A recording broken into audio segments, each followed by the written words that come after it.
Eh, Muy buenas noches con todos ustedes.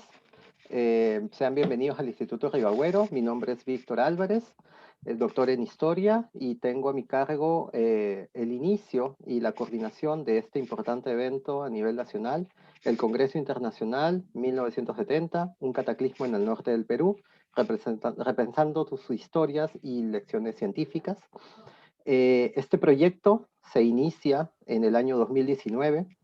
eh, Desde una serie de investigaciones que se desarrollaron en torno a una investigación doctoral y junto con el Centro de Estudios de Sismología para América del Sur, CERESIS, y la participación de la Pontificia Universidad Católica a través del Instituto Ribagüero, del Departamento de Ciencias Sociales y de la Facultad de Arquitectura, junto con el el Instituto Nacional de Investigaciones en glaciares y ecosistemas de montaña, INAIGEM, del Ministerio del Ambiente, vimos la posibilidad de iniciar este diálogo multidisciplinar que pone sobre la mesa la importancia de los 50 años que este terremoto representó para la historia de los desastres en el Perú.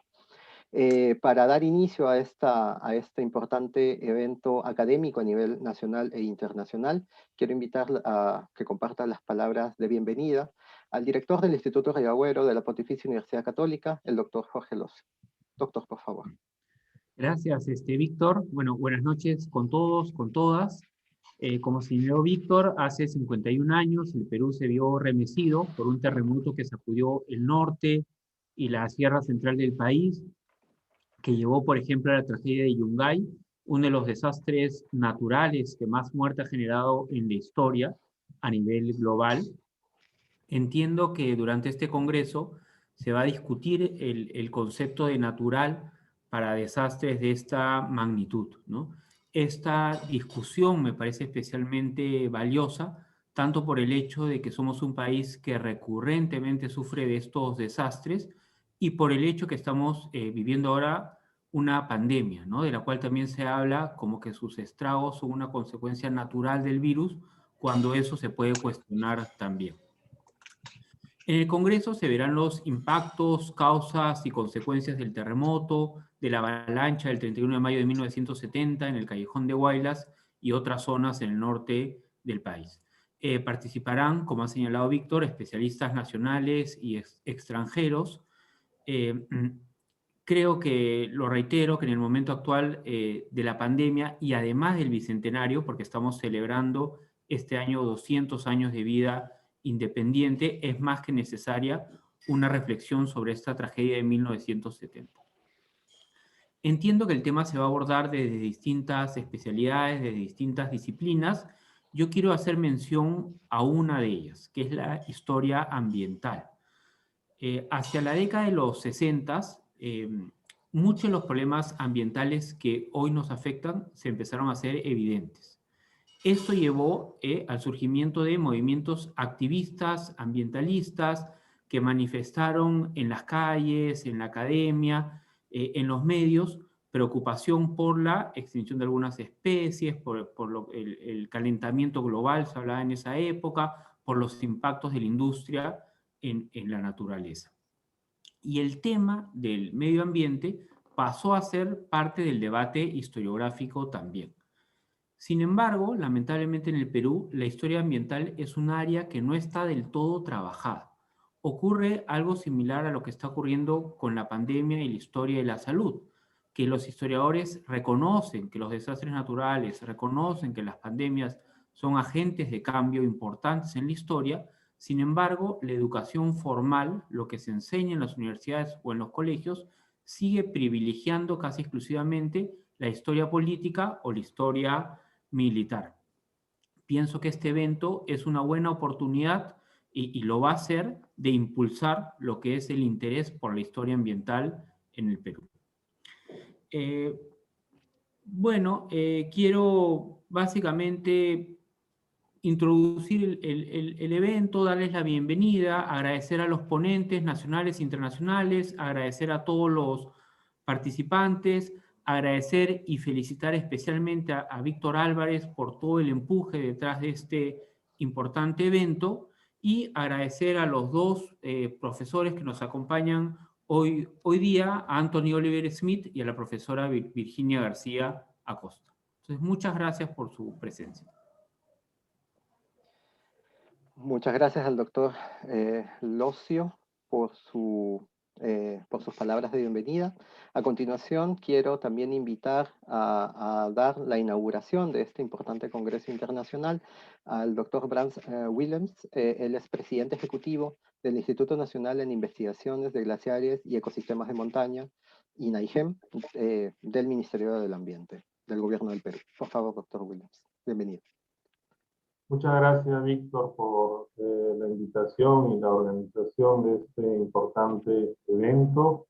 A nombre del INAIGEM queremos darle la bienvenida. El INAIGEM es el Instituto Nacional de Investigación de Glaciares y Ecosistemas de Montaña, creado a finales del 2014. Es una de los cuatro institutos públicos de investigación adscritos al Ministerio del Ambiente. Y justamente la creación del INAIGEM obedece a la necesidad del país de contar con una entidad de investigación que pueda ayudarnos a reducir la vulnerabilidad frente a riesgos de origen glaciar y que puedan ser detonados por eventos como, por ejemplo, el terremoto del año 1970. En este Congreso Internacional y Multidisciplinario, en 1970, un cataclismo en el norte del Perú, repensando sus historias y lecciones científicas, evento que tendrá lugar hasta el jueves 3 de junio y que contará con destacadas ponencias y disertaciones, así como mesas redondas, nos va a llevar en muchos días a poder reflexionar, ¿no?, sobre esta historia trágica, este suceso trágico que ocurrió en nuestro país hace 51 años, quizás por lo menos en la historia republicana debe ser el evento con más muertes y destrucción material que ha habido y que ha ocurrido de una manera en segundos, en minutos. No puedo imaginarme lo que eso ha sido. Haber caminado por Yungay y ver los vestigios de eso, inclusive encontrar utensilios hasta el día de hoy, ¿no? Escarbas un poco la tierra y encuentras. Debe ser una de las imágenes más dantescas, y ha habido gente que he podido conversar, que ha sido testigo en ese momento. Es como que de la noche a la mañana toda la historia cambia, tu mundo cambia y todo lo que has conocido dejó de ser el mismo, ¿no? Entonces, este evento es necesario, es necesario. Muchas veces uno dice, pero ¿por qué siempre uno rememora eventos trágicos, ¿no? Que nos cuesta la vida, ¿por qué no pasamos la página? No, porque la historia, justamente tenemos que repasar la historia para entender lo que sucedió y evitar que esto vuelva a suceder, porque esta tragedia ha sido un poco como una crónica de una muerte anunciada, ¿no? El día de mañana estuve en un evento y vi la ponencia del doctor Hernando Tavera, el presidente ejecutivo del IGP, que mostró un recorte periodístico del año 62, cuando hubo un aluvión similar, pero de menor magnitud a Arahuilca, y geólogos fueron y dijeron, mira, en cualquier momento esto va a ocurrir sobre la ciudad de Yungay, sobre el distrito de Yungay, inclusive, no sé hasta qué punto será cierto, hubo una delegación de japoneses que también hicieron estudios que terminaron presos por alarmistas. Ustedes me podrán verificar esta historia, si es verdad o no es verdad. No lo escuché de una fuente bastante fidedigna. Pero fue una crónica de una muerte anunciada. Y estas crónicas de muertes anunciadas siguen ahí en muchos lugares como una espada de Damocles sobre nosotros, ¿no? Entonces, es importante repensar, es decir, ¿qué nos ha pasado en ese momento? ¿Y qué lecciones hemos aprendido? Y aparentemente muchas lecciones no hemos aprendido, por lo menos en el tema social y político, porque nuestra población sigue expuesta. Sin embargo, en todo lo que es la parte científica, todo lo que es la parte del entendimiento de los fenómenos, de poder, no tanto predecir, pero por lo menos dar una señal en el momento adecuado para poner a buen recaudo a la población y el avance institucional que está habiendo ahora con el Sistema Nacional de Gestión de Riesgos de Desastres y toda la política, etcétera. Creo que son pasos importantes, pero todavía tenemos una tarea muy grande. Y este evento justamente nos va a servir para eso, reflexionar, conocer, saber, y es una contribución definitivamente a la construcción de una cultura de la prevención que tenemos que desarrollar. ¿En qué momento hemos pasado de ser una civilización que domesticaba las fallas geológicas, como fueron las culturas prehispánicas, a ser una población que vive expuesta a los embates de la naturaleza, pudiendo ponerse a buen recaudo? Así que, con todo el interés de conocer y de escuchar a los expertos, y les doy la bienvenida al instituto, a nombre del Instituto del INAIGEM. Quiero agradecer al Instituto Rivagüero de la Pontificia Universidad Católica del Perú, al Centro Regional de Sismología para América del Sur y al Instituto Geofísico del Perú, con quienes estamos organizando este evento, y sobre todo al equipo que está haciendo posible ello y que realmente ha hecho un gran trabajo con este programa tan interesante. Así que nada, muy buenas noches y bienvenidos.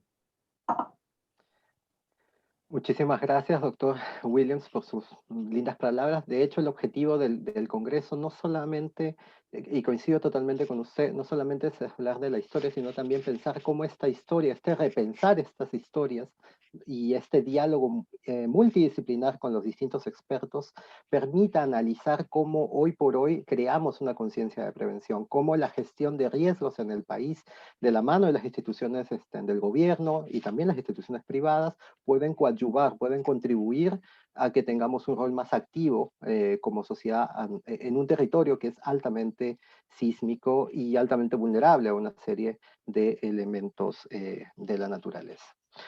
Dicho lo propio, quiero dar inicio ya a lo que es la conferencia inaugural de este Congreso Internacional.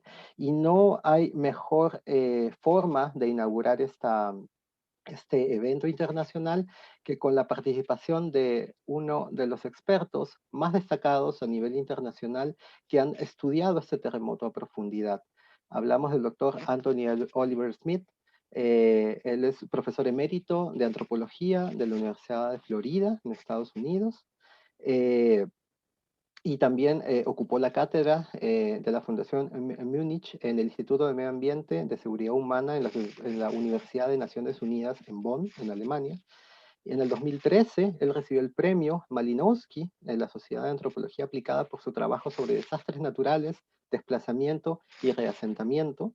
Es uno de los pioneros investigadores en las ciencias sociales que hizo sus estudios de campo en la región afectada poco después de ocurrido el sismo de 1970, por lo que sus aportes han sido considerados por la historia y por otras disciplinas de gran relevancia en las últimas décadas para el estudio interdisciplinar de este desastre y dentro de todo un desarrollo teórico sobre el estudio de los desastres en América Latina. Entonces, para el Congreso, a título personal también, y a nombre de todas las instituciones que han hecho posible la organización de este evento, yo quiero estamos honrados de contar con la participación del doctor Oliver Smith en esta conferencia inaugural. Doctor, por favor, las palabras son suyas. Muy bien. Bueno, muchísimas gracias, Víctor, por esta introducción. Tengo que decir que es un honor y un privilegio participar en este congreso. Y quisiera agradecer a las instituciones que están auspiciando este evento, el Instituto Rivagüero de la Universidad Católica, INAIGEM y CERESIS. Estoy anticipando con mucho entusiasmo el resto de la conferencia. La conferencia tiene un significado bastante importante para mí, lo cual voy a explicar en mi ponencia. Pero antes de comenzar, quiero aclarar una cosa. El título de mi ponencia debe ser el momento decisivo en el estudio científico social de los desastres. O sea que el título que aparece indica que cubre así todas las ciencias y todos los campos que han estudiado en el desastre. No es así. Simplemente me refiero al estudio científico social. Bien, bueno, el desastre del 31 de mayo de 1970 era un momento decisivo para dos campos relacionados a los desastres. Primero, era el primer desastre internacional, en el sentido que es un desastre en una nación que se internacionalizó, haciéndose un desastre globalmente reconocido, en lo cual el mundo se veía obligado a involucrarse, iniciando un crecimiento de ayuda internacional a una escala anteriormente desconocida. En muchos sentidos, constituyó el primer desastre en una serie que dio impulso al desarrollo de la era moderna de la política y del manejo de desastres como problema global. Perspectiva avanzada magistralmente por el organizador de esta conferencia. Y lógicamente, en la misma manera, desde un punto de vista retrospectiva, creo que el desastre de 1970 era el primero en una serie de desastres que inició la era moderna en el estudio científico social de los desastres, que eventualmente resultó en un cambio de paradigma.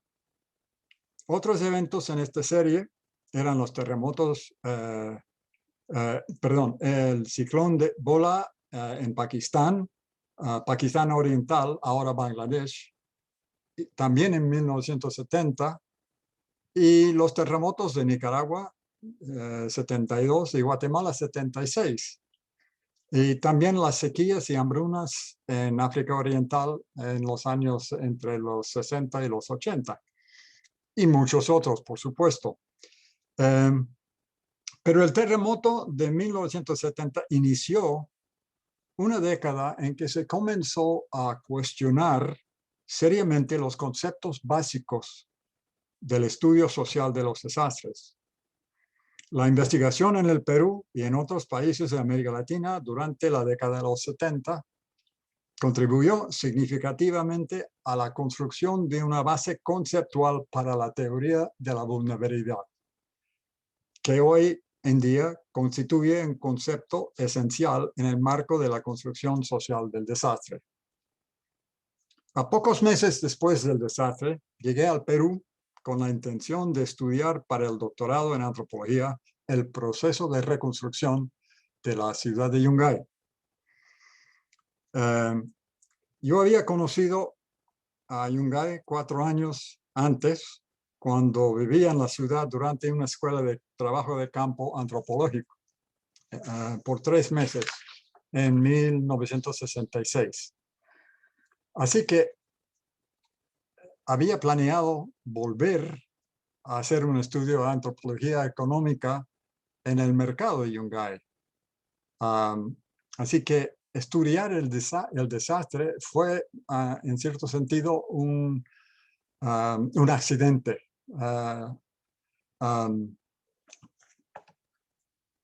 Pero iba a estudiar el mercado de Yungay desde septiembre de 1969 hasta septiembre de 1970. Pero por razones familiares me tuve que quedar en mi país durante aquel año. En otras palabras, los asuntos que me obligaron a quedarme en mi país me salvaron la vida, porque hubiera estado en Yungay aquel día en mayo de 1970. Era un domingo y a lo mejor hubiera estado relajándome por la tarde después de mis entrevistas y investigaciones en el mercado. Tal vez tomando una cerveza con amigos en el bar Welcome de Cirila Luna, en la calle Comercio, que es la avenida 28 de Julio, a media cuadra de la Plaza de Armas. En cierto sentido, entonces, por esas circunstancias, soy un sobreviviente de la tragedia de Yungay. Si hubiera podido seguir todos mis planes, hubiera estado ahí. Entonces, trazar la evolución del estudio científico social de los desastres es también trazar mi propia evolución como investigador y como persona. Cuando supe lo que había pasado en el Perú y específicamente en Yungay, pensé primero que me había escapado a muerte, pero luego pensé en los amigos de 4 años atrás que había perdido. Últimamente también creía que iba a tener que reubicar mi estudio, tal vez al Valle del Mantaro, otro, tal vez más al sur, al Cusco. Pero mi asesor académico, quien había trabajado en el Callejón de Huaylas por muchos años, me convenció que volviera a Yungay a estudiar el proceso de reconstrucción. Pero yo no sabía nada de los desastres, ni tampoco había tenido mucho interés en el tema. Cuando decidí volver a Yungay, mi primer problema era que solo tenía 2 semanas para prepararme para hacer el estudio. Así que me fui a la biblioteca buscando materias relevantes al estudio de desastres, estudios sociales de desastres en el Perú. Nunca encontré nada. En América Latina, tampoco, nada. En los países en desarrollo, muy poco, mayormente sobre ciclones y erupciones volcánicas en el Pacífico Sur. Y mayormente hecho por investigadores que estaban estudiando otra cosa ahí. No se habían enfocado en los desastres como tema principal. O sea que antes de 1970, el campo de investigación social de los desastres se enfocaba casi por completo en los países desarrollados del norte occidental. Otro elemento que encontré en mi búsqueda de materia relevante era que un desastre se consideraba como un fenómeno natural, un accidente, un castigo, en ciertos contextos, un castigo de un ser divino, pero al fin algo no alterable o una perspectiva que tiene implicancias importantes porque elimina la posibilidad del cambio y también del involucramiento de la sociedad. O sea que antes de los 70, los desastres se consideraban accidentes o actos de la naturaleza. Y los estudios se enfocaban mayormente en la dimensión física del terremoto, el huracán, etc. Y también sus impactos en la sociedad. Las ciencias sociales se dedicaban a nunca iba a faltar. Las ciencias sociales se dedicaban a estudiar el comportamiento de individuos, grupos y organizaciones en las varias fases de los desastres, como la preparación, la alerta, el evento de impacto, la emergencia, la ayuda humanitaria, la recuperación y la reconstrucción. En estos estudios, el rol de la sociedad era esencialmente pasivo o reactivo, casi completamente, como mencioné hace un momento, situado en el norte global. Así, en este contexto, comencé mi encuentro con el tema de desastres como investigador principiante, armado con las herramientas convencionales del estudio sociológico de los desastres en el norte global, pero también con el estudio etnográfico y la metodología principal de la antropología de la observación participante. O sea que me preparé para hacer un estudio tipo escuela antigua, tanto en la antropología como en el estudio de los desastres. Pero al llegar a Yungay, y más me quedé ahí, más me profundicé en la realidad que estaba viviendo y estudiando en el campamento de Yungay durante el año después de la tragedia. Cada vez más me daba cuenta de un sentido medio vago de que había procesos sociales tras los eventos y las condiciones que veía diariamente que contribuían directamente o indirectamente a lo que había y lo que estaba pasando. Así me dediqué a estudiar la fase de reconstrucción de una comunidad, no solo que una comunidad que se reconstruye, sino cómo se reconstituye después de una devastación casi total. En muchos sentidos, concebía mi tarea como un estudio etnográfico convencional de dibujar un cuadro de la vida de una comunidad.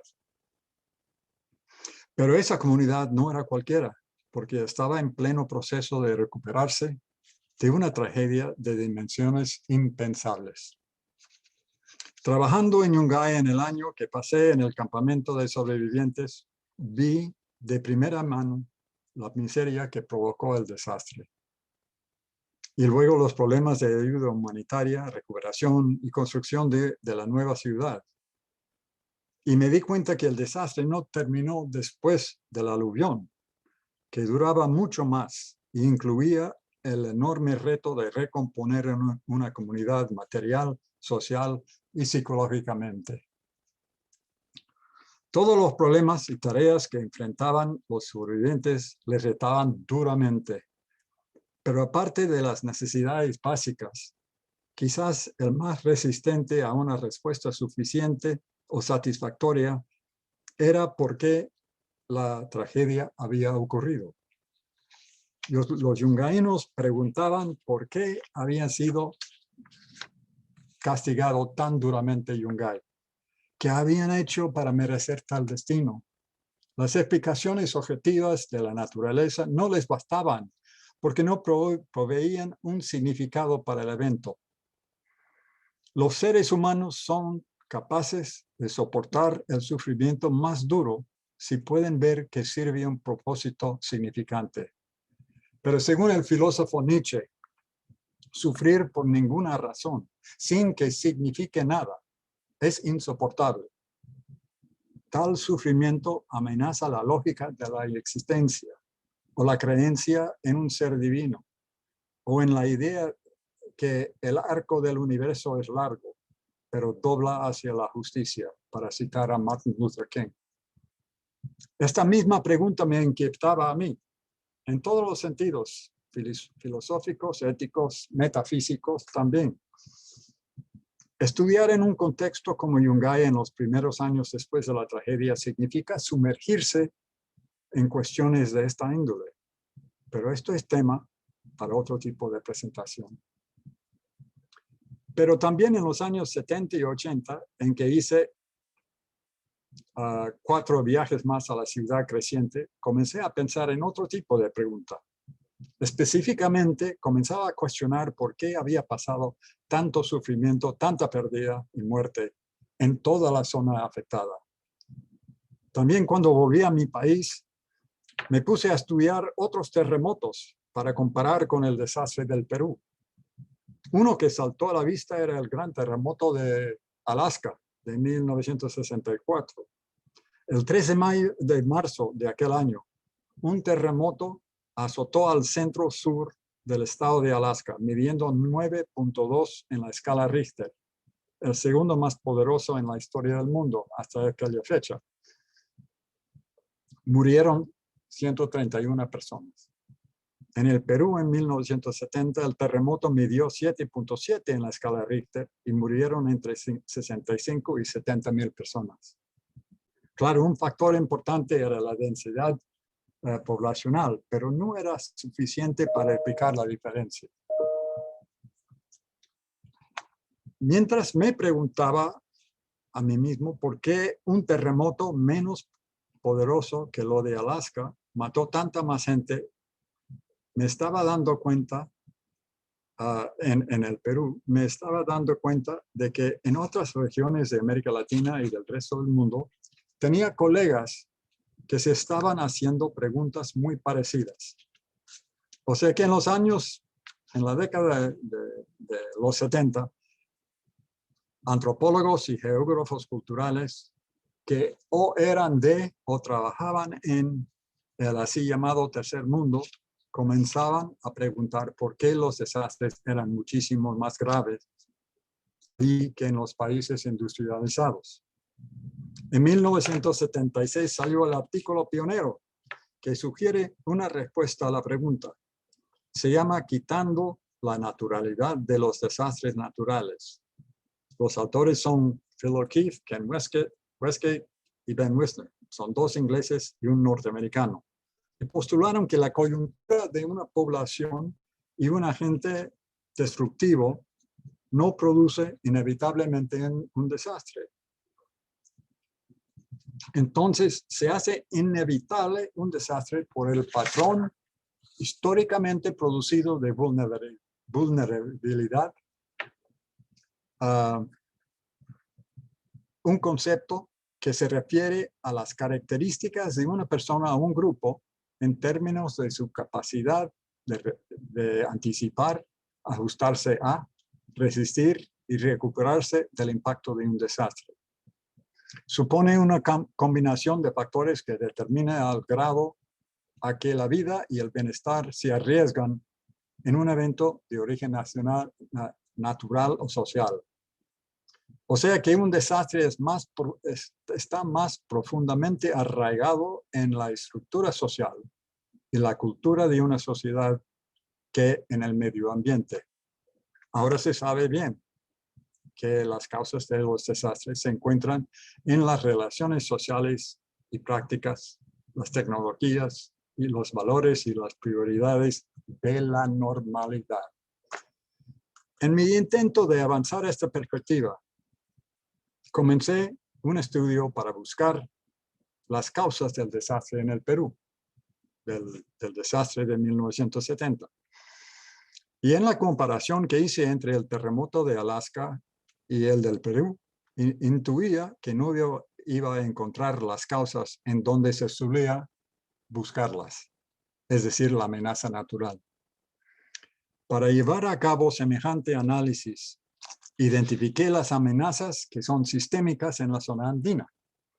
Luego, después de pensarlo bien, como la zona andina había sido la región de un imperio enorme, más grande que el reino de Felipe II de España,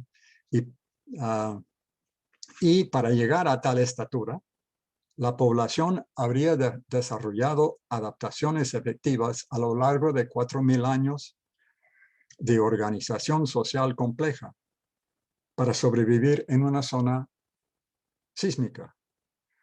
Así que me puse a identificar las adaptaciones de la población precolombina que empleaban para vivir en un medio ambiente sísmico y alcanzar un nivel de adaptación que podemos calificar como exitoso. Si la complejidad cultural y una población que estaba llegando al límite de su base agrícola son métricas que podemos usar para juzgar su efectividad.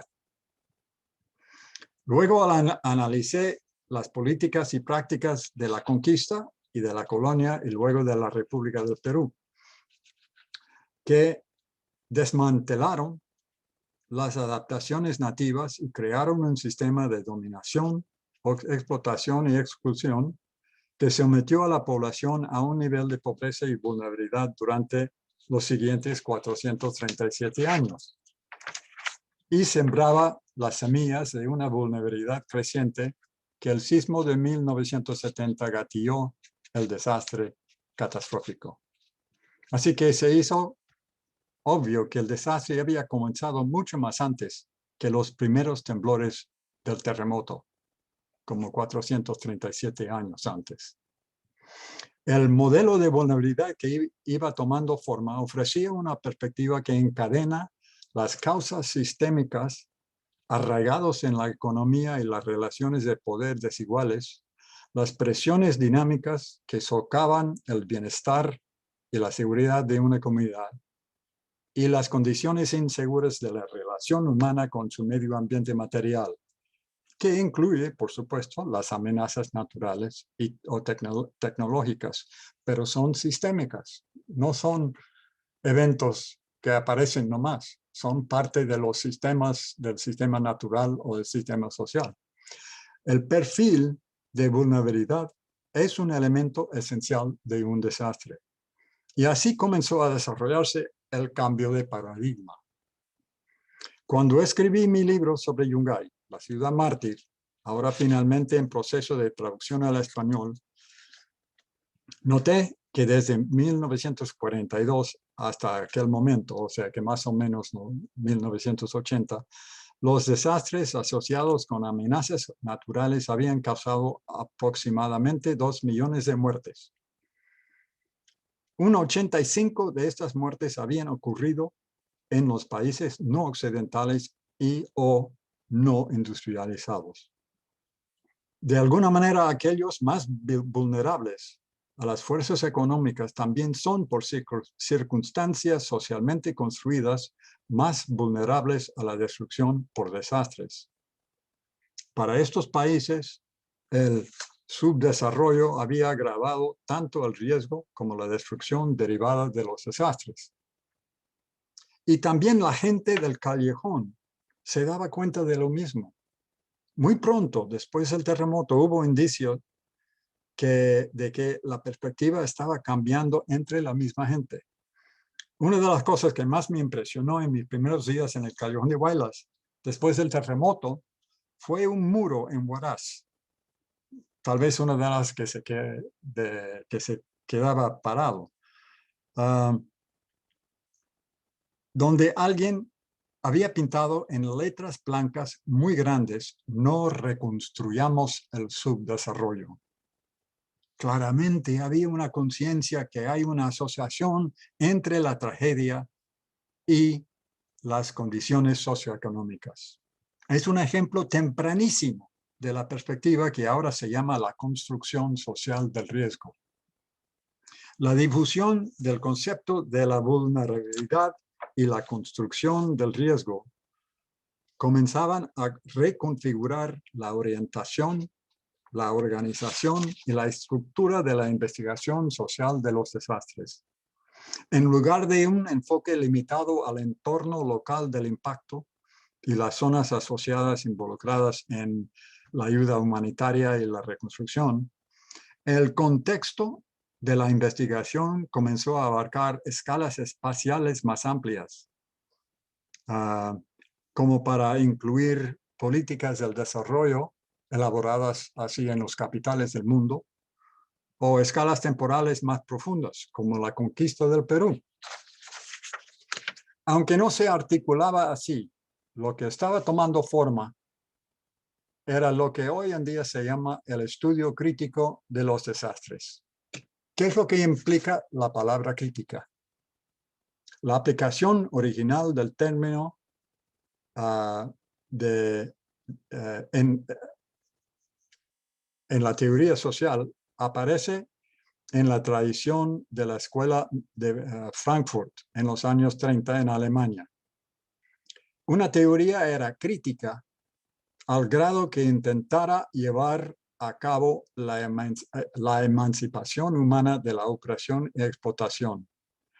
Desde la década de los 30, la palabra ha sido ampliada a cubrir toda teoría o planteamiento que exprese sus principios en términos similares.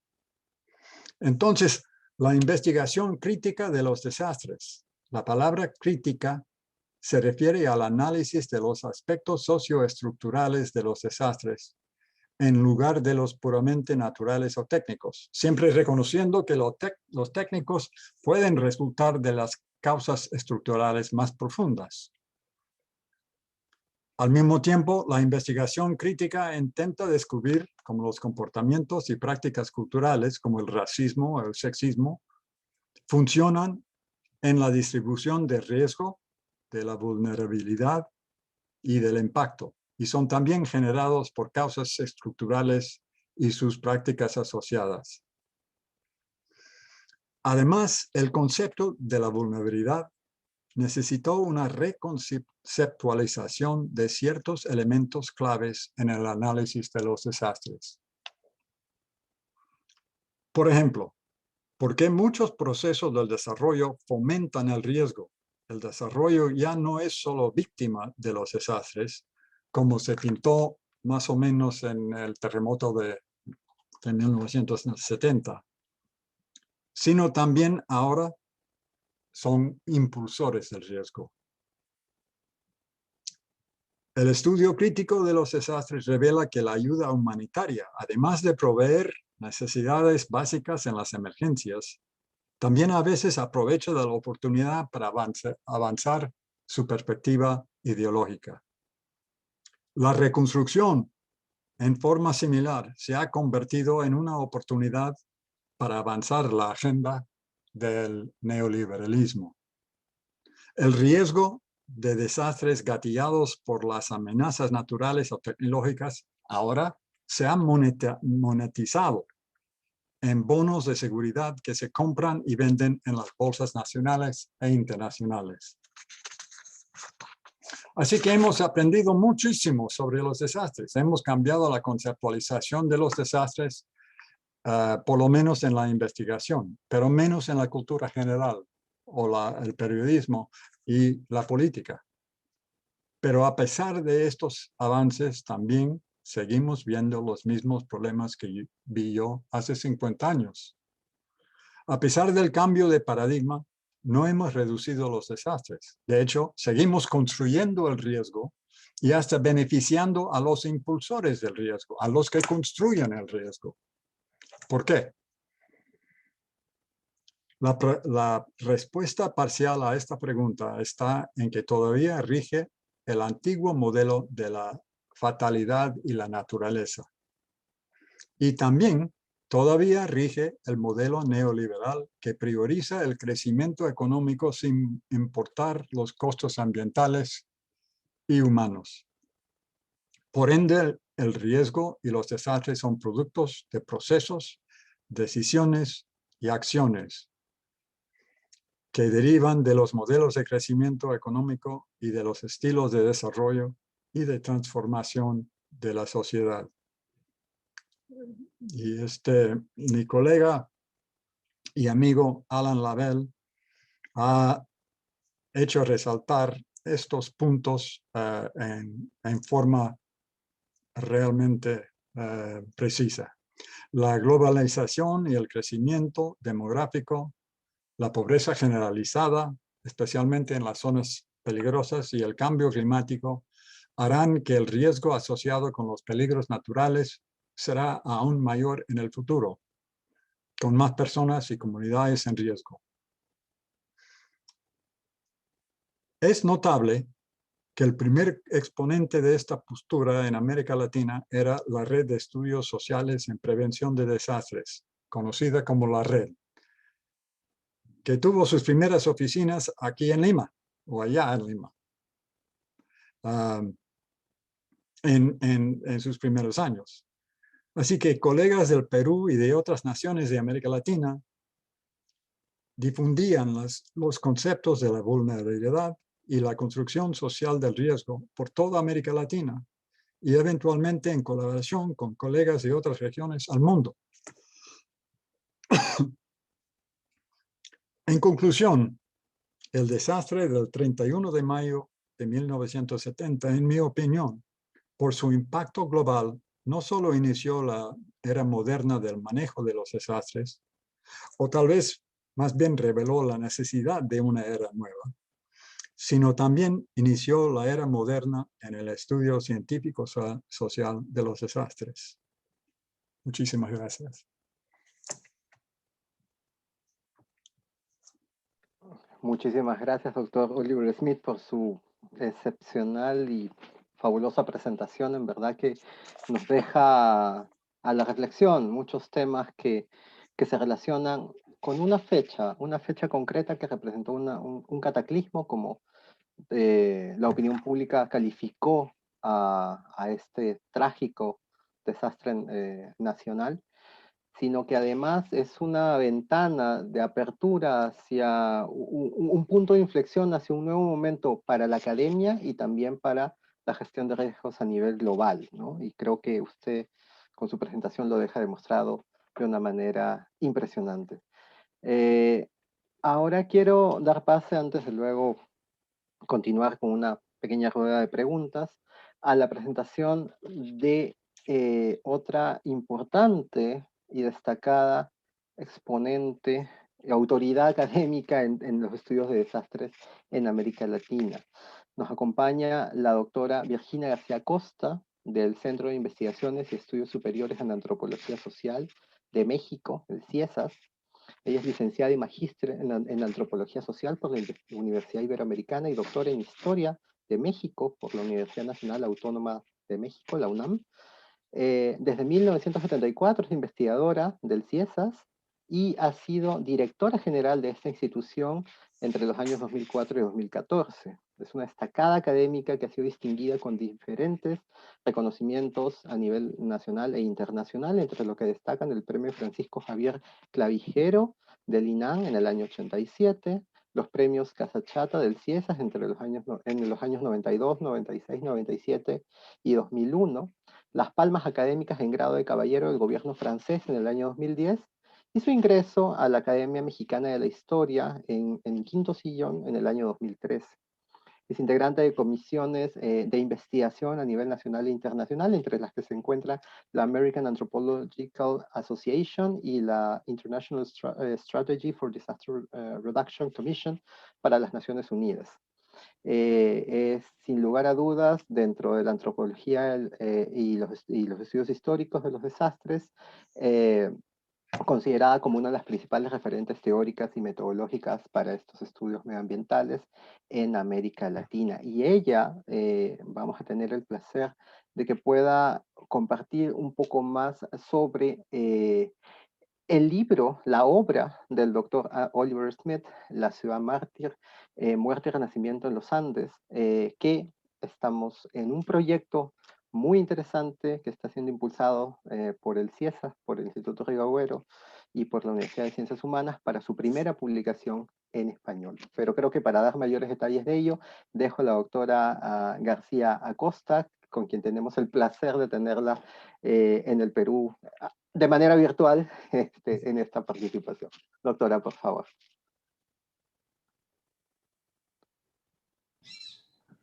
Muchas gracias por la presentación. Ojalá estuviera ya en el Perú. Me encantaría estar con todos ustedes codo con codo.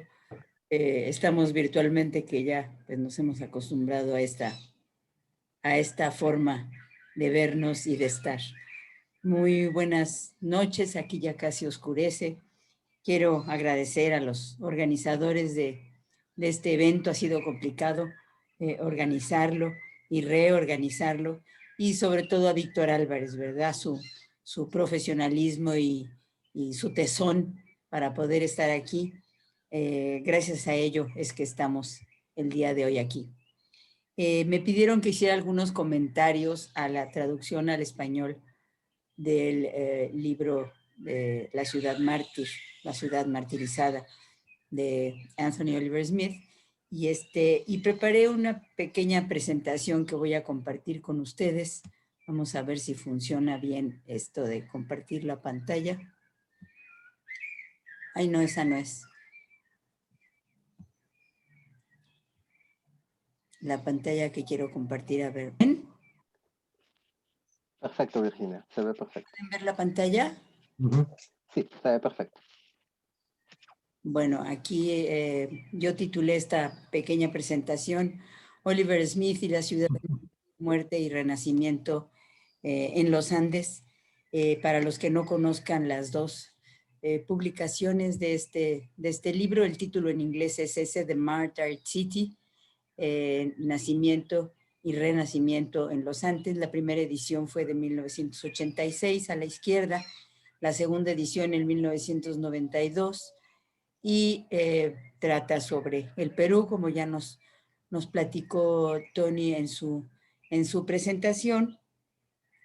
El contenido de ambas es muy similar, con excepción del volumen publicado, la segunda edición, que tiene un nuevo prefacio, y aquí, aunque un poco mal escaneada, está la dedicatoria que de puño y letra me puso Tony en 1994, porque él me obsequió el volumen. El otro ya lo conseguí por mi parte.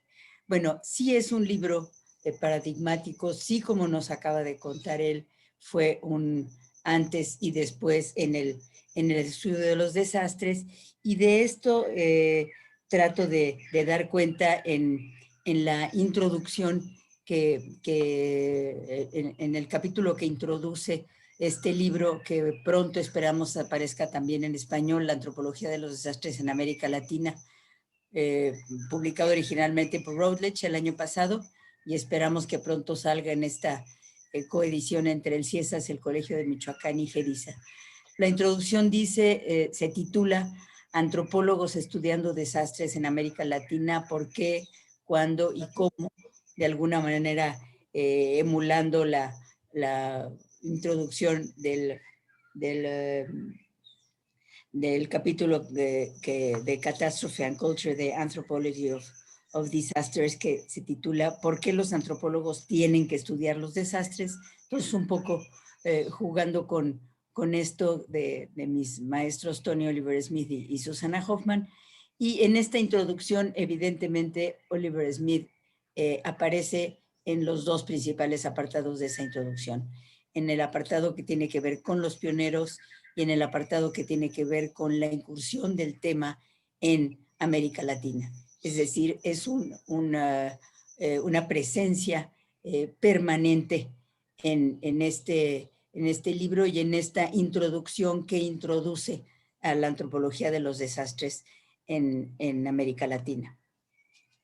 El estudio que se ha considerado en general como el primero, cuyo interés central fue un desastre asociado con amenazas naturales recurrentes, no precisamente en América Latina, es del antropólogo canadiense-estadounidense Anthony F.C. Wallace. El libro se llama Tornado in Worcester y él creó lo que llamó un modelo espacio-temporal del desastre como un tipo de evento conductual. Lo que buscaba Wallace era ofrecer un modelo general para los desastres en ese momento que pudiera ser utilizado sistemáticamente, comparado y analizado con respecto a variaciones a lo largo de las dimensiones en el tiempo y en el espacio. Y para Wallace, el evento de Worcester era el espacio apropiado para aplicar esos principios de ese modelo que él estaba construyendo. Yo coincido con los antropólogos que han afirmado que las contribuciones de Wallace a la investigación antropológica derivadas de su estudio del tornado en Worcester, vinculando al desastre con la crisis cultural, con las respuestas y el cambio social, constituyen un aporte significativo a las teorías científicas relativas al cambio social durante el resto del siglo XX. De hecho, Anthony Oliver Smith y Susana Hoffman le hacen un reconocimiento, dedican su libro de Angry Earth, que es un libro ya clásico, que está ahora en su segunda edición, a Anthony Wallace, reconociendo su trabajo como pionero en la antropología de los desastres, pero no en América Latina.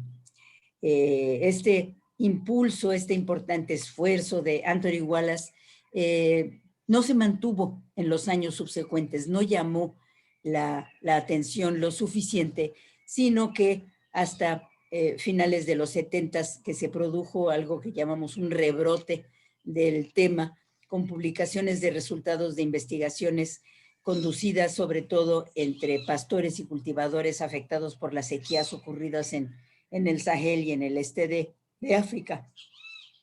A partir de entonces hubo cierta continuidad muy ligera en los estudios que podemos identificar dentro de la antropología de los desastres, y aquí es donde empieza a aparecer nuestro autor estrella del día de hoy, Anthony Oliver Smith, porque sus contribuciones fueron decisivas, y la de otro antropólogo que después abandonó el tema, William Torrey, de la Universidad de West Virginia. Tony, como sabemos, es de la Universidad de Florida en Gainesville, de donde es inclusive profesor emérito.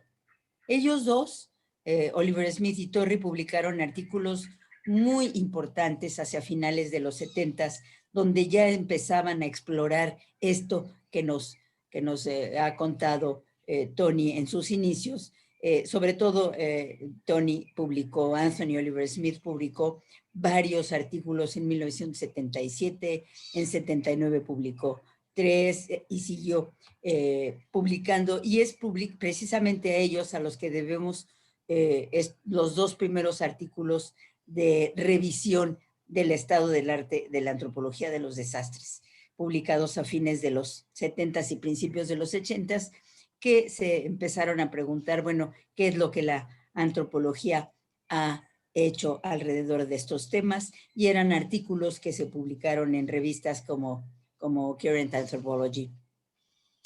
La revisión que hizo Oliver Smith en 96 resultó ser la más inclusiva de las que se habían hecho hasta entonces.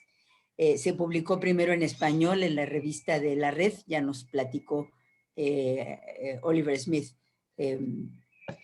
sobre La Red. La revista de La Red se titulaba Desastres y Sociedad, y esta revisión se publicó primero en español en La Red, y años más tarde, un año más tarde, en 96, en el Annual Review of Anthropology. En esta revisión, Oliver Smith analiza a profundidad las 3 aproximaciones generales que los antropólogos habían desarrollado, las correspondientes a la respuesta, las relativas al cambio social y las concernientes al ámbito político-ambiental. Esta separación analítica la considera él mismo meramente artificial, debido a que las 3 abordan problemas que se relacionan causalmente, tanto en su desarrollo como en su conceptualización, y él ya ha abundado en esto mucho más en lo que nos ha platicado el día de hoy. Si bien reconocemos que el libro de Wallace, Tornado in Worcester, de 1965, fue el primer libro dedicado específicamente a un tema dentro de lo que posteriormente identificaríamos como antropología de los desastres, hubo que esperar 3 largas décadas para que se produjera un nuevo libro dentro del campo de la antropología de los desastres, y fue justamente La ciudad mártir de Anthony Oliver Smith. Es esta la primera obra que en América Latina puede considerarse propiamente como un producto de la antropología de los desastres, ya en un libro, ya en una obra completa, en un análisis que rebasa lo que puede cubrirse en una serie de artículos. Como él nos dijo, antes de ello no había prácticamente nada en América Latina. Más adelante regresaremos de nuevo a este libro. La realización de investigación en y sobre antropología de los desastres, atendiendo casos latinoamericanos, así como la publicación de sus resultados, se fue expandiendo a partir de entonces muy poco a poco, y hay algunas compilaciones que dan cuenta de estos avances. Las compilaciones se inician de nuevo con un trabajo publicado por Oliver Smith en 1986, Natural Disasters and Cultural Responses. Si ven aquí todavía se hablaba de Natural Disasters, que incluye casos de México y Perú, de Angry Earth, que incluye un artículo sobre Perú, Constructing Risk, Threat and Catastrophe, que incluye estudios sobre Costa Rica, Honduras y México, The Anthropology of Disaster, que incluye un trabajo sobre México y otro sobre Perú, el trabajo de Faz y Barrios, ya publicado mucho después, en 2015, que incluye estudios sobre Brasil y la frontera entre Ecuador y Perú, el trabajo de Susan Baez, que incluye un estudio sobre Argentina y otro sobre Brasil, el trabajo publicado en francés, Le Catastrophe et l'Interdisciplinarité, que incluye un trabajo sobre Haití y México, el que coordinaron Rogelio Altés y la recordada Isabel Campos, que incluye trabajos sobre Brasil, Guatemala, México y Venezuela, y el último publicado en 2009 y coordinado por Giovanni Gug, Disasters in Popular Cultures, que incluye sobre América Latina. Es decir, cada vez fueron apareciendo más estudios sobre América Latina, estudios sueltos sobre casos de América Latina en estas publicaciones. Todavía faltan muchos estudios. La gran obra de Tony Oliver Smith ha tenido reconocimientos, pero quiero destacar uno en particular que se mencionó por parte de Víctor cuando lo presentó, y es el reconocimiento que se titula Bronislaw Malinowski, que se le otorgó y que publicó un artículo alrededor de ello el propio Anthony Oliver Smith en Disaster, reducción de riesgo de desastre y cambio y la adaptación al cambio climático, la mirada de la antropología aplicada. Pero vamos, lo que quiero destacar es que se le dio este reconocimiento dentro del mundo antropológico a Anthony Oliver Smith, y por estos temas que muchas veces no se reconocen dentro de la discusión antropológica general. Por primera vez en la historia, y eso no traigo el ejemplo, pero aparece en la Enciclopedia Internacional de Antropología el tema de antropología de los desastres como una subdisciplina, como una especialidad de la antropología. Hasta antes no existía. Este trabajo con el que se le dio, con el que recibió Tony Oliver Smith el premio Malinowski, fue publicado por la revista Human Organization, que es la revista oficial de la Sociedad para la Antropología Aplicada. En el prólogo que escribió Tony a la antropología de los desastres, al libro que les mostré antes, este viene más adelante. No, aquí donde dice algo que ya no lo platicó. Dice, yo no sabía nada acerca de desastres y estaba lleno de dudas y de miedos sobre lo que había ocurrido, pero Paul, se refiere a Paul Doughty, tenía razón.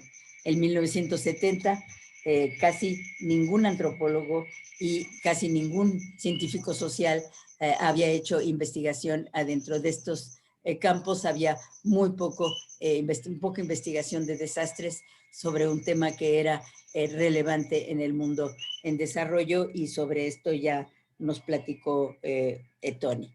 Haciendo un poquito de memoria, porque todo esto tiene una historia personal y particular, yo puedo contarles que yo conocí a Tony Oliver Smith en una reunión, en una conferencia que se llamó Conferencia Internacional sobre el Impacto de los Desastres Naturales, que fue en 1991 en Los Ángeles, organizado por un arquitecto, Samuel Aroni, y ahí fue donde por primera vez tuve el honor de conocer a Anthony Oliver Smith y de saludarlo. Después pues fundamos, y él participó en la fundación de la red y en todos los primeros años de la red. Luego tuve también el honor de que me invitara a participar en una reunión de la que entonces se llamaba School of American Research en 99, ahora se llama School of Advanced Research, en Santa Fe, de la que resultó el libro Catastrophe and Culture, donde yo tengo un artículo por esa invitación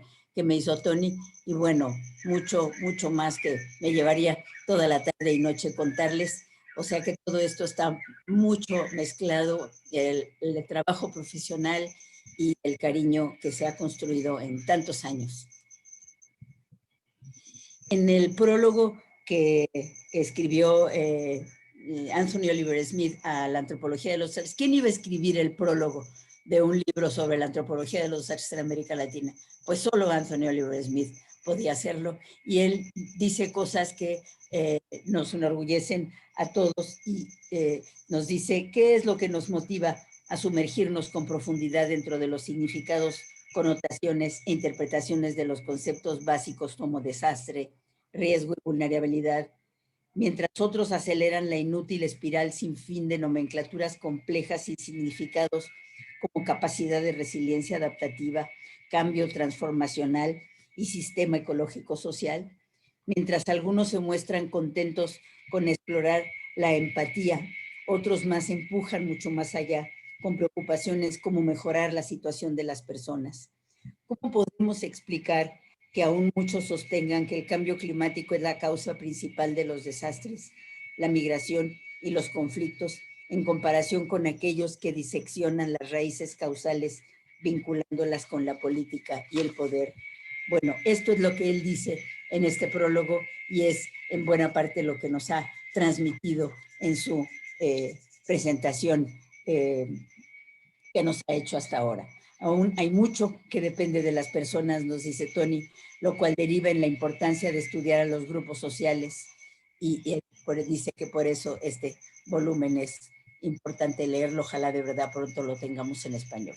En este volumen tiene capítulos dedicados a diferentes países de América Latina, escritos todos por antropólogos, y en el caso de Perú, el capítulo fue escrito por Fernando Bravo Alarcón, a quien le agradezco el haber participado, y el título es precisamente una pregunta que se hace y trata de resolver Fernando en su artículo y sobre lo cual se debería seguir trabajando, no solo en el Perú.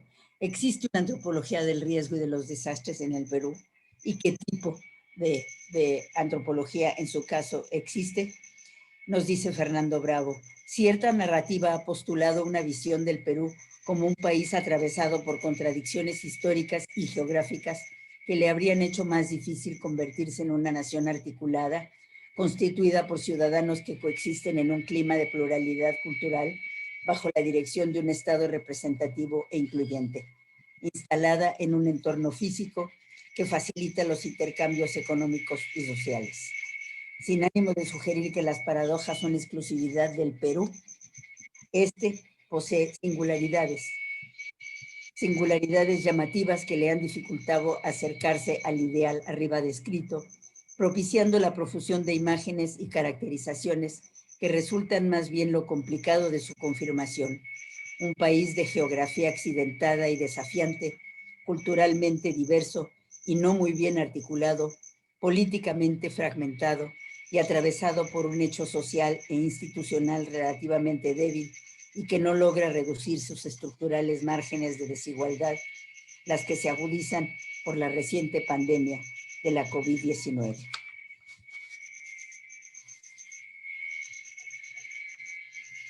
Si Oliver Smith es multicitado en todo el libro de la antropología de los desastres en América Latina, ya se imaginarán en el capítulo de Fernando Bravo. Pero vamos a lo que anuncia el programa, a la ciudad mártir, o que quizás yo pienso que una traducción más certera debería de ser la ciudad martirizada. No pongo ninguna portada porque todavía se está en búsqueda de ella. Me han contado, pero no tengo todos los elementos para hablar sobre estos intentos previos que ha habido de publicarlo en español, pero sin duda, después de lo que se ha dicho, es una necesidad y una obligación moral contar con esa versión. El mismo Fernando Bravo nos dice, debía materializarse esa necesidad. Es un compromiso con Yungay y con los peruanos y es importante para impulsar la antropología del riesgo y de los desastres en el Perú. En una entrevista que le hicieron a Tony en El Comercio en 2020, que me compartió también Fernando Bravo, nos dice, nos cuenta Tony esto, pues que ya no lo dijo con mucha más abundancia en su presentación, le tocó documentar la reconstrucción del Yungay destruido como un verdadero antropólogo, es decir, haciendo observación participante. Bueno, es un libro que ya queremos tener en las manos, ¿verdad? Y las cosas las hacen los hombres y no las instituciones, yo siempre lo he dicho, pero aquí contamos con hombres y con instituciones que se han comprometido para que esta traducción sea posible. La traducción ya está, lo que hace falta es publicarla al Instituto Ribagüero de la Pontificia Universidad Católica del Perú, la Universidad de Ciencias y Humanidades, y estamos viendo, ojalá que sí, para mí sería un honor que el CIESAS participaba también en la coedición, y cuáles son las personas de cuerpo entero que están involucradas en esta, pues tienen nombre y apellido y se llaman Víctor Álvarez Ponce, Fernando Bravo, y si me dejan, yo también le entraré para que el CIESA sea copartícipe de esta publicación. El contenido va a tener un prefacio que corresponde al año de publicación. Y bueno, y aquí es donde yo quiero agradecer profundamente a Tony, que me ha hecho el honor de pedirme que yo escriba el prólogo. Nada más, imagínense, el alumno humildemente escribiendo el prólogo para el libro que marcó este cambio en la antropología de los desastres en América Latina, hemos dicho, pero también a nivel mundial. Queremos ya tenerlo en las manos, queremos hojearlo y disfrutarlo en nuestro idioma, en el idioma del pueblo que vivió el desastre de Yungay en 1970. Leer como Tony nos relata la hermosura de Yungay, del lugar y de su gente, de Yungay como nuevo pueblo y su nueva gente, de cómo la reconstrucción fue parte de un orgullo y a la vez un prejuicio, el dolor de empezar de nuevo y de renovarse, experiencia que han vivido tantas ciudades en el mundo latinoamericano. Solo recordar Puerto Príncipe en Haití, que en 11 años después del temblor sigue casi en el mismo estado que al día siguiente de que ocurrió. De las lecciones que se han aprendido de la experiencia de Yungay 10 años después y que relata Tony en el capítulo, pero también hoy día, en lo que nos acaba de relatar 21 años después, ¿qué hemos aprendido de estas experiencias? ¿Confirmamos que los desastres no son naturales? ¿Que los desastres se construyen? El mismo Tony, después de esa experiencia que marcó su vida personal y profesional, como nos ocurrió a muchos otros, ¿volvería a escribir lo mismo que nos legó en la ciudad mártir 2 décadas después? El prólogo, que les digo que me honra, lo tendrá, y se aceptan propuestas, lo estoy haciendo con 2 marcos: contextualizando el desastre en el Perú en 1970 y contextualizándolo en el marco de la antropología de los desastres en esa época, evaluando su importancia en 2 momentos: cuando apareció el libro, tardío, igual que el de Bárbara Bode, que está más centrado en Huaraz, pues ambos se publicaron en inglés hasta los 80s. Ya nos contará Tony qué fue lo que pasó. Y hoy día, su importancia hoy día, medio siglo después. Evaluar su importancia en los 2 contextos antes mencionados, en el Perú de hoy y el así denominado mundo de los desastres, que también relata Fernando Bravo y que lo ha hecho hoy Oliver Smith en su conferencia. Y en su importancia en la antropología de los desastres hoy, a lo que también ha hecho alusión Fernando Bravo en su capítulo y Oliver Smith en múltiples artículos y hoy en su conferencia. Central en toda esta discusión es el capítulo, publicado en español y después en inglés, el temblor de los 500 años, que publicó en 95 y en 99 en inglés y en 96 en la revista de la Red. Es genial el título, verdaderamente genial. Un terremoto de 500 años. Con el puro título se da cuenta de lo que está uno queriendo decir. Los prefacios de la primera y segunda ediciones en inglés los escribió Tony, como les dije antes, y esperamos que va a escribir uno más a esta primera edición en español. Antes de terminar, les quiero leer, para abrir boca y para que se animen a que en cuanto esté disponible adquirir La ciudad mártir o martirizada, el párrafo final de esta obra pionera y única, que dice: ciertamente Yungay demuestra las altas apuestas sociales, económicas y psicológicas que están en juego desde la perspectiva de las personas atrapadas en todas las formas de cambio planeado y no planeado. Una tarde, durante mi investigación en Yungay, me detuve a hablar con un campesino que trabajaba en una pequeña parcela de tierra en Aura, la isla asentada en medio de los 2 lóbulos de la avalancha. En el curso de nuestra conversación, le pregunté por qué no consideraba mudarse, ya que estaba tan cerca del camino que abrió la avalancha. Alzando sus brazos sobre el panorama del Huascarán, que refulgía bajo el sol de la tarde, los campos marcados por la avalancha y los asentamientos de las viviendas provisionales, exclamó: aquí hay vida. Las implicaciones de cualquier otra alternativa se hacían obvias a través de sus ojos. Estas son algunas fotos de compañeros de la red, de Tony ayer y hoy. Aquí está Tony, aquí estoy yo, aquí está Tony. Son diferentes momentos de Tony como lo hemos conocido, y muchísimas gracias por su atención. Virginia, muchísimas gracias doctora García Costa, por esta, yo diría, no solamente un recorrido del estado de la cuestión, de la antropología de los desastres como marco de análisis social, sino que además toda una presentación que está cargada de vivencias personales, de ese encuentro, digamos, de desarrollo académico, tanto de su persona y de lo que representa hasta el día de hoy el doctor Elliot Smith como autoridad académica.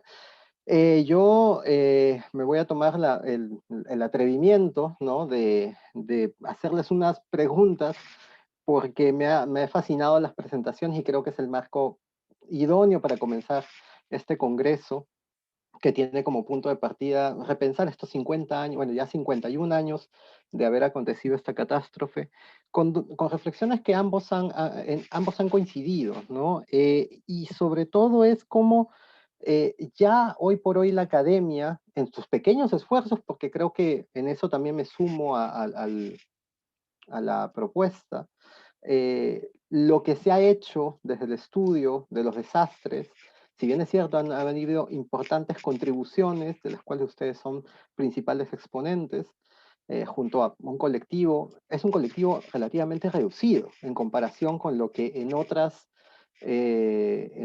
áreas, tanto de la antropología como de la historia, se ha hecho por contribuir al conocimiento, y nosotros pues estamos tratando de ampliar ello. Pero sí han coincidido ambos con la importancia de ya ver a los desastres desde una dimensión social. Antonio nos hablaba de la construcción social del riesgo, del estudio crítico de los desastres y del análisis de aspectos más socioestructurales, ¿no? Que ahí, para entender en este caso concreto, ¿no?, de cómo una sociedad que comprende cierta forma de estructura, en donde las desigualdades, en donde la corrupción, la política, los modelos de desarrollo terminan estando intrínsecos en cómo se terminan desencadenando los desastres. Hoy por hoy vivimos nuevos procesos como el calentamiento global, otro tipo de desastres que se van sumando a lo que desde la sociedad podemos analizar, ¿no? Entonces, ¿cómo poder lograr un mayor desarrollo? Y la pregunta es para ambos: ¿cómo poder lograr una mayor contribución académica partiendo de estas bases teóricas, pero para que podamos aún más ampliar la difusión de estos estudios que son tan trascendentales, ¿no? La obra que nos acabas de describir, Virginia, que dicho sea de paso, también menciono que este congreso, que ambos han referido tan gratamente, surgió inicialmente como un congreso presencial, pero el inicio de esta pandemia lamentablemente nos obligó a no poder estar reunidos en Lima discutiendo, y más bien estar en esta virtualización que cambió un poco la naturaleza del evento, pero igual estamos felices de estar conectados. ¿Cómo poder contribuir más a estos estudios críticos, este análisis social, para que se amplíe este conocimiento sobre los desastres, ¿no? Es un reto que tenemos, pero a veces faltan mayores aportes. No sé, suelto la duda para comenzar una pequeña reflexión, ¿no? Anthony, por favor. Tu sonido, Anthony. ¿Ahora sí? Ya, Perfecto. okay. ¿Ya me escuchan? Sí, perfecto, Ok. Anthony. Bueno, yo le pregunté a Virginia si quería ir primero o yo, pero en fin. Este es un problema así muy, muy difícil, muy difícil.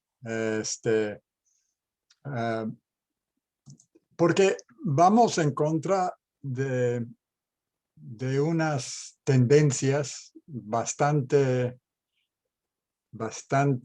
fijas, digamos, en el comportamiento humano.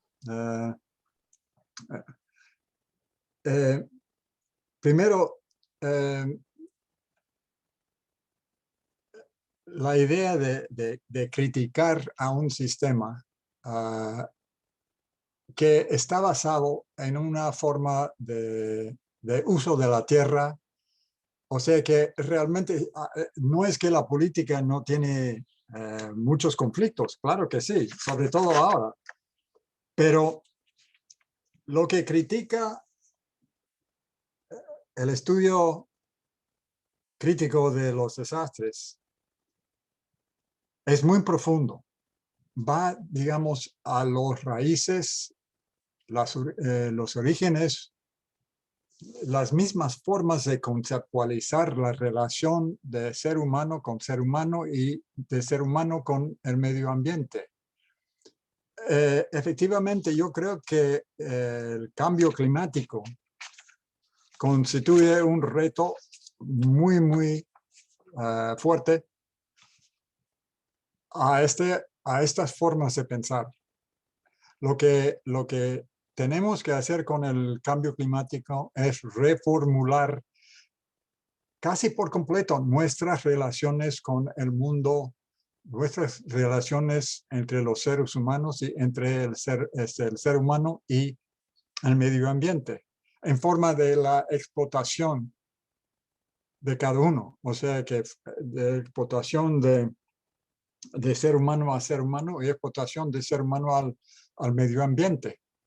Es decir, que estamos llegando al borde o al límite de tolerancia de nuestra forma de mantener estas relaciones en esta vida. Y por eso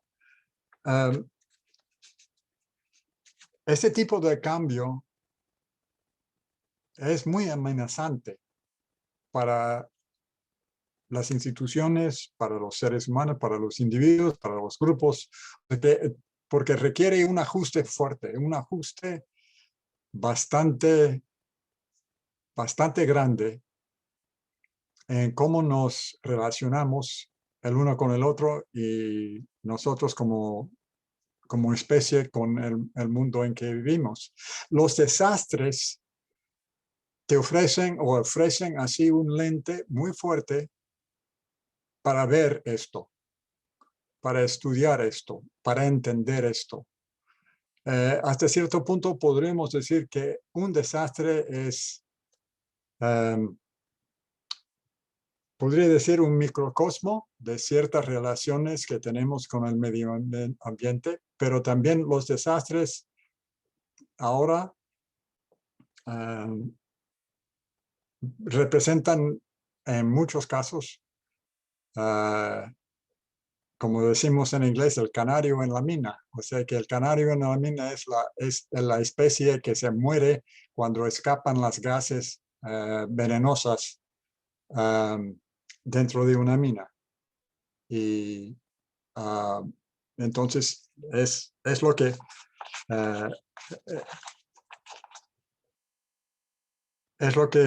que pasa cuando el medio ambiente se pone tan tóxico que se muere el pajarito, ¿no?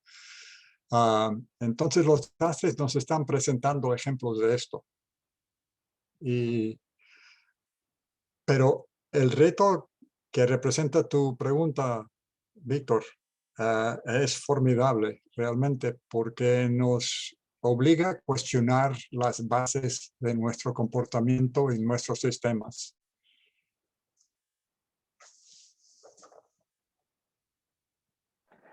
Sí, definitivamente, coincido. Virginia, por favor, acompáñanos a tu reflexión sobre un tema complejo. Sí, coincido con lo que dice Tony Bell-Smith en ambos sentidos, en que es una pregunta clave y en y en que es un problema profundo, porque como lo hemos dicho ya muchas veces, y se ha dicho, pero realmente no se ha encontrado la salida, es un problema no resuelto del desarrollo, no solo no resuelto del desarrollo, sino exacerbado por el desarrollo, y cada vez las amenazas naturales, que es como identificamos a los fenómenos naturales para distinguirlos de los desastres, cada vez las amenazas naturales de menos calibre causan mayores impactos y efectos, es decir, desastres con más daños y más impactos. ¿Y qué es lo que está pasando? Es un asunto tecnológico, es un asunto que nada más tiene que ver con densidad de población, es un asunto que tiene con muchos elementos, es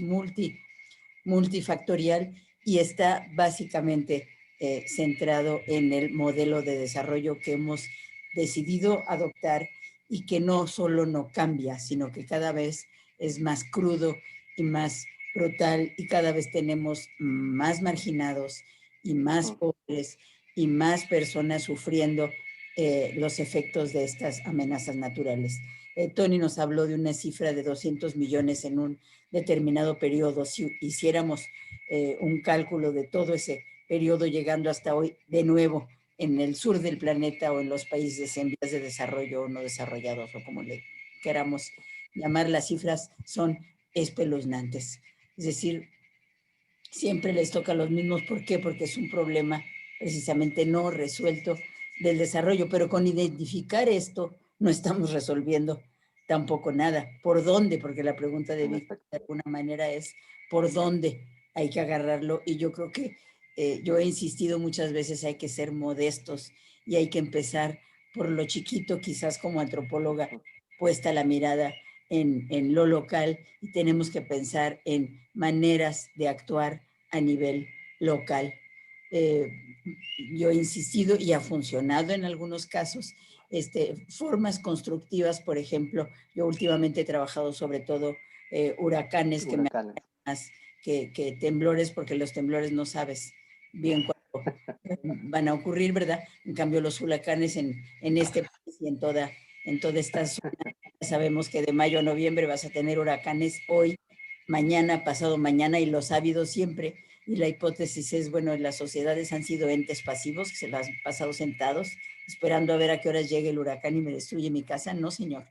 La sociedad ha actuado y tenemos que aprender del pasado y del presente, pero con la mirada puesta en lo local. ¿Qué tipo de acciones prácticas se han seguido, que han resultado efectivas y que pueden funcionar en el caso de los huracanes en particular, y se han aplicado, pero siempre modestamente y a escala local? Por ejemplo, tipos constructivos antihuracanes. ¿Qué pasa un huracán y resulta que no se cae la casa?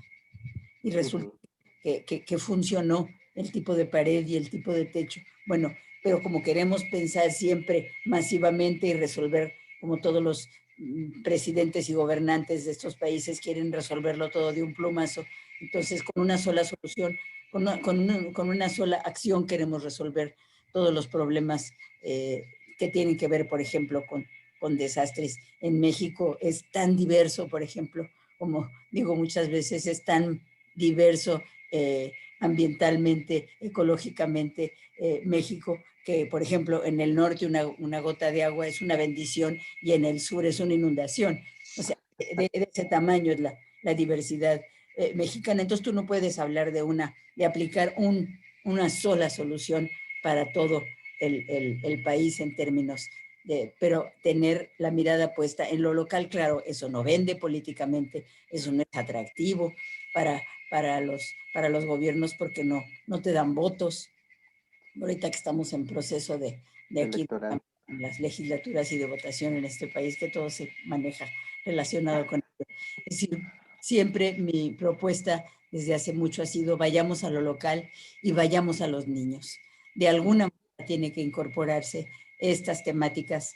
En México existen los libros de texto gratuitos que se dan a los niños, y que en cada estado de la República existe un libro especializado en a los de Aguascalientes, a los hidrocálidos, el libro sobre Aguascalientes; a los neoloneses, el libro sobre Nuevo León; a los chihuahuenses, el libro sobre Chihuahua. Allí debería de haber un capítulo que hablara sobre las amenazas naturales de ese estado y las posibilidades y lo que se puede hacer en ese estado.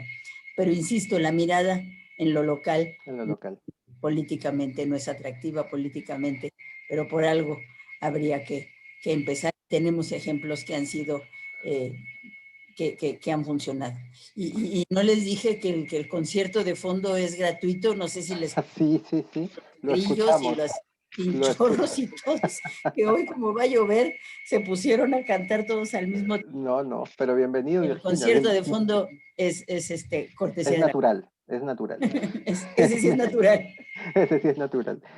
Tengo unas preguntas que me han llegado a través del Facebook Live, porque estamos saliendo en vivo en toda la red, valga la redundancia, y justamente hay una pregunta sobre la red, que me imagino la voy a dirigir hacia Virginia. Me pregunta Adriana da Silva, ¿la red sigue vigente? Si es así, ¿se tienen contactos con los líderes de la región? ¿Y en qué ha contribuido de manera concreta, ¿no? Esa institución para reducir la vulnerabilidad frente a los desastres naturales? Virginia. ¿Quieres que hable yo con la música de fondo? Es que está dirigida, creo que sí. La red está vigente mientras participemos en la red. La red tuvo una época de oro, que fue la década de los 90. De los 90. Con la década internacional para la reducción de los desastres naturales, se llamaban. Entonces, y después de ello hubo ciertas circunstancias, digamos, favorables, que miembros de la red participaron en organismos internacionales como funcionarios o como asesores, donde pudieron ir inoculando el virus, decíamos. Entonces, ahorita ya después de lo de la pandemia, como que no suena muy bonito. No. Pudimos ir influyendo con estas ideas de los desastres no son naturales, de que hay que atender los problemas del desarrollo, que hay que involucrar el tema de desastres con temas de desarrollo económico en las agendas de los países. Entonces, la red ha tenido diferentes momentos y diferentes involucramientos en el tema del análisis crítico de los desastres. Tuvo una agenda política en un principio que quizás no fue muy favorable en términos de que nosotros publicábamos, investigábamos y publicábamos en y para América Latina, y entonces todas nuestras publicaciones estaban en español, y esto hizo que muchos de los resultados de nuestras investigaciones, todas ellas comparativas, todas ellas con trabajo de campo, no se conocieran fuera del ámbito hispanoamericano. Entonces tardó un poco en incidir, digamos, en ese otro mundo anglo. La red sigue siendo muy generosa en términos de compartir en línea todas sus publicaciones, que van con el nombre de la red hasta cierto año, y después todos los que pues estamos comprometidos con la red porque la fundamos, porque tenía una propuesta alternativa en su momento y sigue siendo alternativa, colaboramos y mandamos nuestras publicaciones para que ahí estén en línea. Los editoriales, estas que son muy comerciales, pues no nos dejan, ¿verdad? Porque lo que quieren es vender sus libros, pero en tanto se pueda, mandamos nuestras publicaciones para que estén en línea y se puedan consultar. Y digamos, eso es lo que es la red. Fue una propuesta importante y sigue siendo como tal una propuesta para América Latina, que ha caminado por diversos caminos. Algunos éramos exclusivamente académicos, como Tony, como Tony y yo creo que éramos los únicos académicos. La mayoría eran consultores, que siguen siendo consultores, y a través de las consultorías han diseminado, digamos, esta alternativa, esta forma de pensar, y que esperamos poco a poco vaya incidiendo en las políticas públicas de los países, y ha ocurrido, no de la manera que quisiéramos. Perfecto, Virginia. Víctor, sí. Víctor, ¿podría yo por favor, Tony. intervenir. La red ahora tiene una nueva generación de participantes. Son de muchos países de América Latina y está comenzando, o ya ha comenzado, pues una actividad nueva, que es la diseminación de algo que se llama el modelo FORIN, que es algo que Alan Lavelle y yo y Iracema Alcántara Ayala de México y Ian Burton de Canadá elaboramos sobre el estudio de las causas de fondo. Entonces la red se ha encargado y la persona que está liderando esto, además de Alan, es Alonso Brenes, costarricense.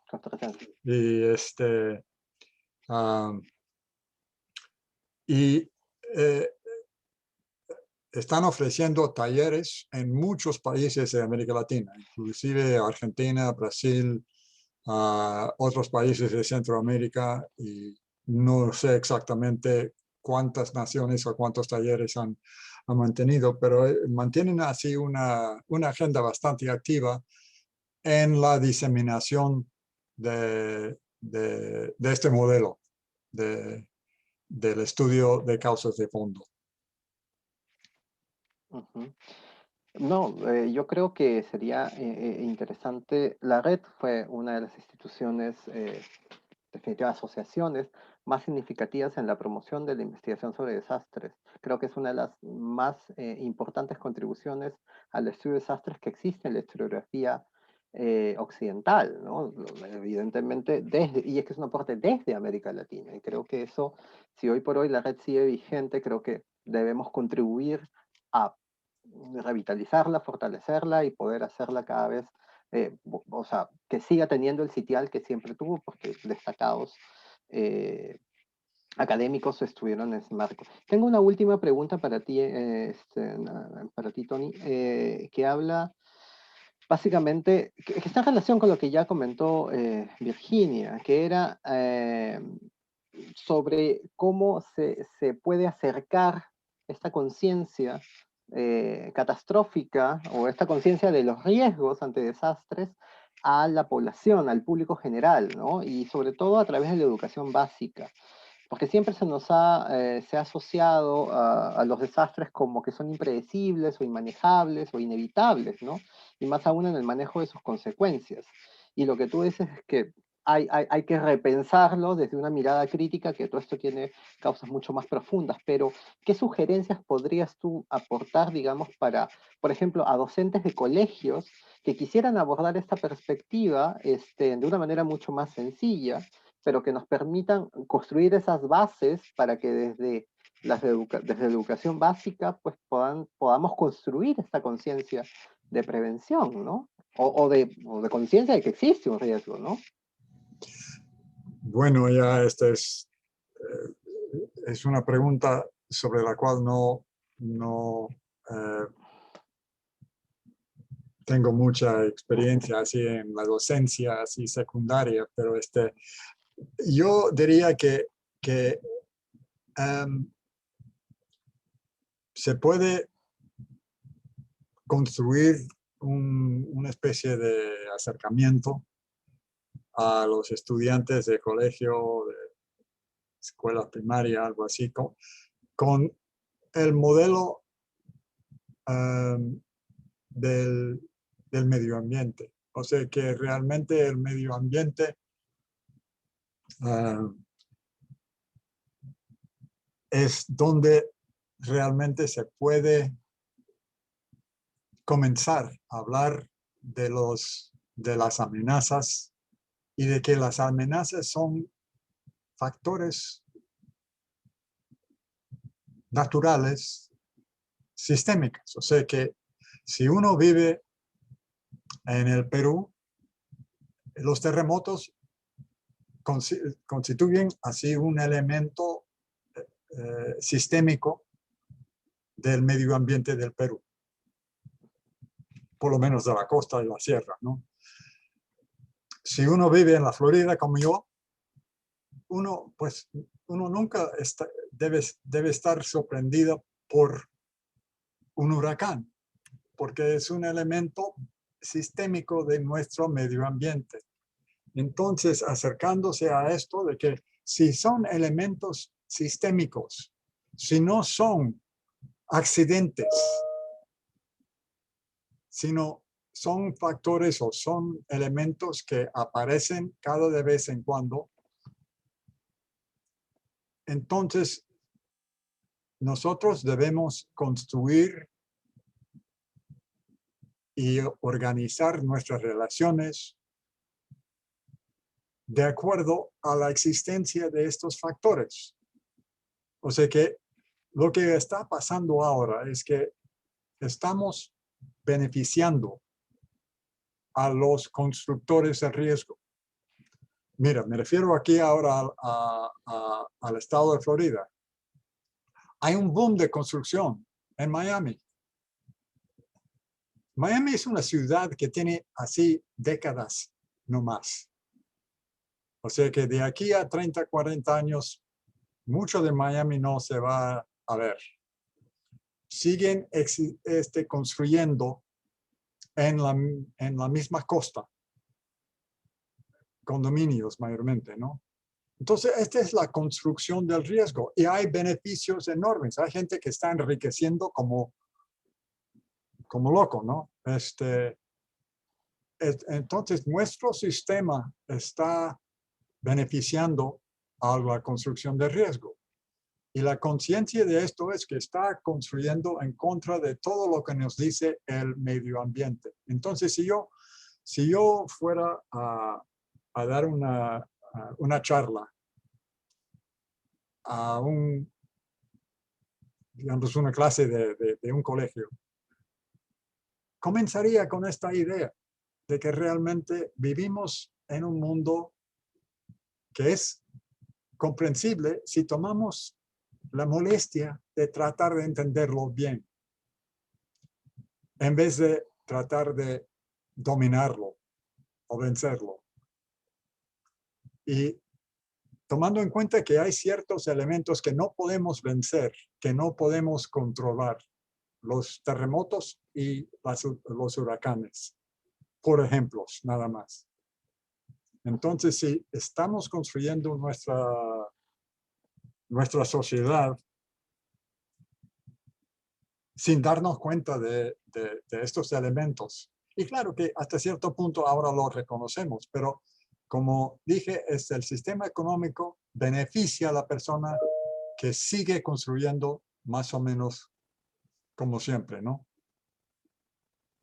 Entonces, como te dije, pues si yo fuera a dar una charla a una clase de colegio, comenzaría con estas ideas. De que es una cuestión de lógica. Que los terremotos, los huracanes, etcétera, cada región del mundo tiene sus amenazas naturales. Pero siempre no los tomamos en cuenta como algo sistémico, los tomamos en cuenta como algo fatal, ¿no? Algo que realmente no se puede predecir. Han llegado más preguntas desde el Facebook Live, pero lamentablemente ya no las podemos responder porque estamos ya sobre la hora exactamente. Yo quiero dar por concluida esta conferencia inaugural que ha sido, creo que, magistral, valga la redundancia. Creo que la participación del doctor Leroy Smith y de la doctora García Costa, autoridades absolutas en el estudio de desastres para América Latina, pues da el marco perfecto para iniciar el debate sobre esta catástrofe que enlutó al Perú en el año 1970. Quiero agradecerles de verdad su participación.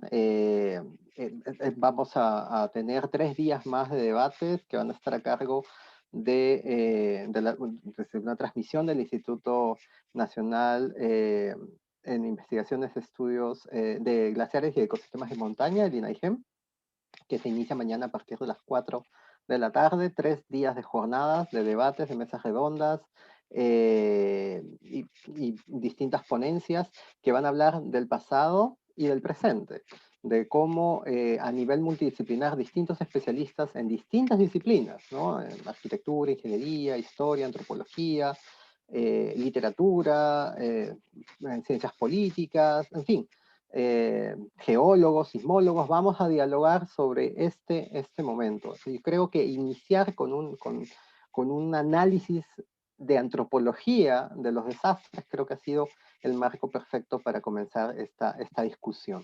Yo les agradezco muchísimo su participación. A nombre del Instituto Río Agüero y a nombre del INAIGEM les damos un fuerte abrazo desde Lima, Perú, hacia la Florida y hacia Morelos, México, y esperemos poder que nos sigan acompañando, por favor, en toda esta semana de actividades. Y a ustedes, público presente, por favor, continúen en la transmisión de esta semana del Congreso, y bueno, nos vemos el día de mañana. Muchísimas gracias a todos. Buenas noches. Adiós. Chao.